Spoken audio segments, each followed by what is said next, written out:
In today's video, I'm going to teach you how to remove the background in Google Slides. First things first, let's make our way to Google Drive. Start by signing into your Google account. You'll need to type in your email and password before clicking Next to proceed.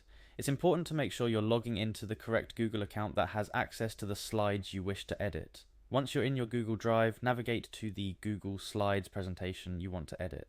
Click on the particular slide where you're looking to remove the background. It's crucial to select the correct slide to ensure that you're editing the right content.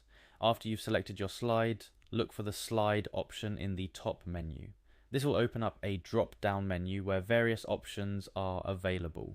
Among these options, you'll find Change Background. This is your key to removing that unwanted background. Click on it to move forward with your editing.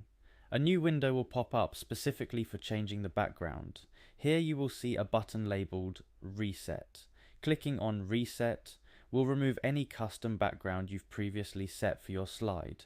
This step essentially restores the background to its default setting, which is typically a plain colour or a transparent setting, depending on your theme.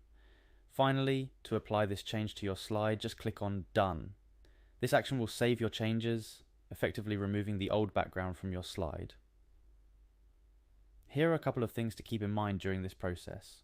Always make sure you're working on the correct slide to avoid any unnecessary editing mishaps.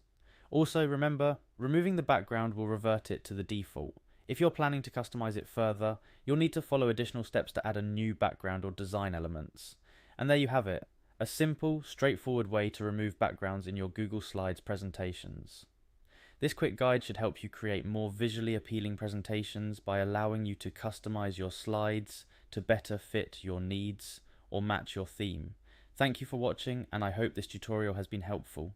Stay tuned for more tips and tricks to make the most out of your Google apps and services.